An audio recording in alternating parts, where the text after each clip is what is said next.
टीका भी की है। और उनके पांडाल में कई हजार लोग थे। वहां भी एक पादरी साहब आ गए, उन्होंने कि पंडित जी महाराज, यदि आप मेरे 3 प्रश्नों का उत्तर दे दोगे तो मैं वास्तविक तुम्हारे मत को स्वीकार करूंगा। पढ़ना इतिहास, पहले मैंने पंडित रतिराम शर्मा का नाम लिया, अब मैं पंडित नीलकंठ का नाम ले रहा हूं। तो पंडित नीलकंठ से कहा, यदि तुम मेरे इन प्रश्नों का जवाब दे दोगे तो मैं आपसे संतुष्ट हो जाऊंगा, और नहीं दोगे तो आपको ईसाई मत स्वीकार करना पड़ेगा। तो कभी कभी व्यक्ति जहां सभाएं होती है वहां चैलेंज को स्वीकार कर लेता है, बेइज्जती ना हो, भले ही उसको चाहे पता ना हो जी। उसकी कई हजार उसके भक्त थे, पौराणिक जगत के विद्वान थे पंडित नीलकंठ। उन्होंने कि बोलो क्या पूछना चाहते हो।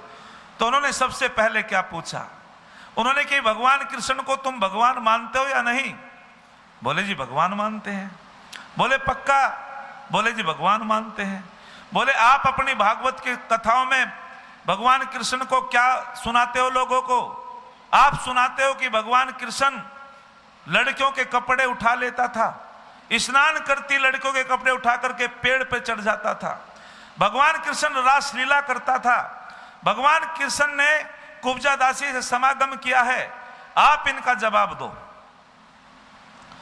अब कथाकार तो उन बातों को स्वामी बताते हैं, जवाब कहां से दें। वे तो उसका वर्णन करते हैं बड़े खुश होकर के, और बाद में कह दे लीला है। बाद में क्या कह दे, अच्छा एक बात बताओ, कृष्ण भगवान चोरी करता है, लीला है। भगवान कृष्ण लड़कियों के कपड़े उठाता है, लीला है। भगवान कृष्ण रास मंडल करता है, रासलीला करता है, लीला है। भगवान कृष्ण स्त्रियों के साथ गोपियों के साथ नाचता है, लीला है। और यदि कृष्ण के अनुयायी चोरी करें तो जेल है। अरे हाँ या ना। उसी काम को यदि कृष्ण वाले जो कृष्ण के अनुयायी हैं वे चोरी करेंगे, जेल है। यदि किसी लड़की के कपड़े उठा ले बोलो तो मुकदमा है। मैंने मेरी प्रोफेसर थी और प्रोफेसर के पति जज थे, उनके सानिध्य में मैं पढ़ा, संस्कृत की विदुषी थी। तो मैंने उनसे कहा, मैंने कि जी यहां तो अंधा कानून है। जज साहब बोले क्या मतलब। अब वैसे तो हिम्मत नहीं थी लेकिन वो पारिवारिक संबंध था। बोले बताओ आर्य समाजी हो ना तुम। मैंने कि तुम कौन हो, तुम कौन हो। अरे शास्त्रों में वेदों में कहीं हिंदू शब्द तो है ही नहीं, दो ही तो शब्द हैं। जो ईश्वर भक्त है, जो धर्मात्मा है, जितेंद्रिय है, देश की रक्षा करने वाला है, परोपकारी है, वो आर्य है। श्रेष्ठ गुणों वाला आर्य है और जो निकृष्ट गुणों वाला वो अनार्य है। दो ही तो शब्द हैं। अनाड़ी भी कहते हैं अनार्य को अनाड़ी। तो मैंने कहा, मैंने कि जी जज साहब कानून धोरी है। बोले क्या मतलब। और वे पक्के दीवाने थे योगीराज कृष्ण जी के, पक्के दीवाने। एक तो पीछे आया था कोई डीएम, इतना दीवाना हुआ उसने नौकरी छोड़ दी थी नौकरी छोड़ करके वो जो है राधा का रूप धारण कर लिया। इतना दीवाना हुआ, इतनी दीवानगी आई। तो मैंने कहा आप कृष्ण भगवान के भक्त हैं। बोले हाँ। आप न्यायाधीश हो। बोले बिल्कुल। मैंने कहा अच्छा यूं बताओ, कृष्ण भगवान ने लड़की के कपड़े उठाए थे। बोले हाँ। लीला है। मैंने कि चोरी भी करते थे माखन की। बोले ये भी लीला है। मैंने कि वे रासलीला भी करते थे। बोले ये भी लीला है। मैंने कि यदि यही काम कृष्ण भगवान को मानने वाले करें और वो मुकदमा आपके पास आए तो उनको तर्क दे देना कि ये लीला है। धुरी कानून क्यों है आपकी। जज साहब मजबूर हो गए सोचने के लिए। और मैंने कि सुनो, ये प्रक्षेप है, ये मिलावट की हमारे ग्रंथों में। श्री कृष्ण भगवान का जीवन आप्त पुरुषों के सदृश है, जिन्होंने जन्म से लेकर मृत्यु पर्यंत कोई पापाचार नहीं किया। ये विषय कल का है, ये तो प्रकरण के हिसाब से मैं बता दिया। तो उन्होंने जब ये प्रश्न किए तो पंडित नीलकंठ मौन हो गए।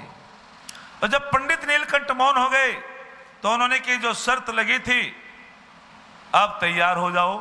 तो कहते हैं कि पंडित नीलकंठ का परिवार ही ईसाई नहीं बना। केवल पंडित नीलकंठ ईसाई नहीं बने, पूरा परिवार ईसाई बना। केवल परिवार ही ईसाई नहीं बना था, उसके जो हजारों से ज्यादा संख्या में भक्त थे वे भी सारे ईसाई बने।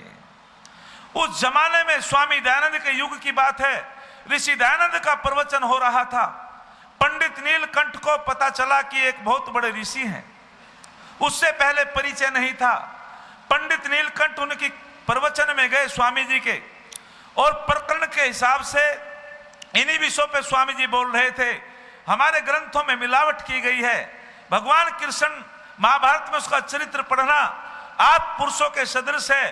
इन बातों को सुन करके पंडित नीलकंठ फूट फूट करके रोने लगा, और स्वामी जी के चरण स्पर्श किए और फूट फूट करके रोने लगा।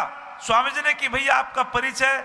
बोले जी मैं पौराणिक जगत का, सनातन धर्म का बहुत बड़ा कथावाचक हूं, और मेरा नाम पंडित नीलकंठ है। था पंडित नीलकंठ था, अब तो कुछ और हो गया। बोले क्या मतलब?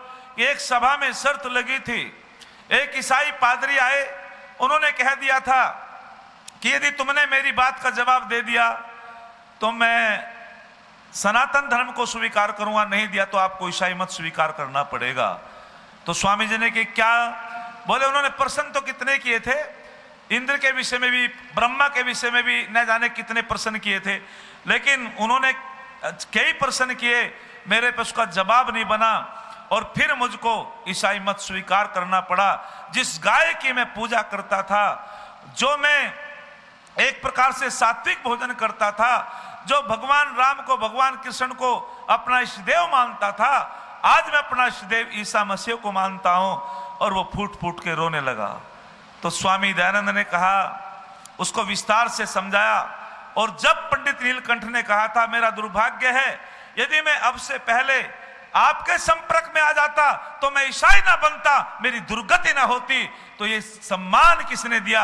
और फिर स्वामी दयानंद से वो प्रभावित हुआ, और फिर ऋषि ने उनको समझाया, न जाने कितने लोगों को वापसी किया। तो मैं आपके बीच में बता रहा हूं, स्वामी दयानंद के इतने उपकार हैं।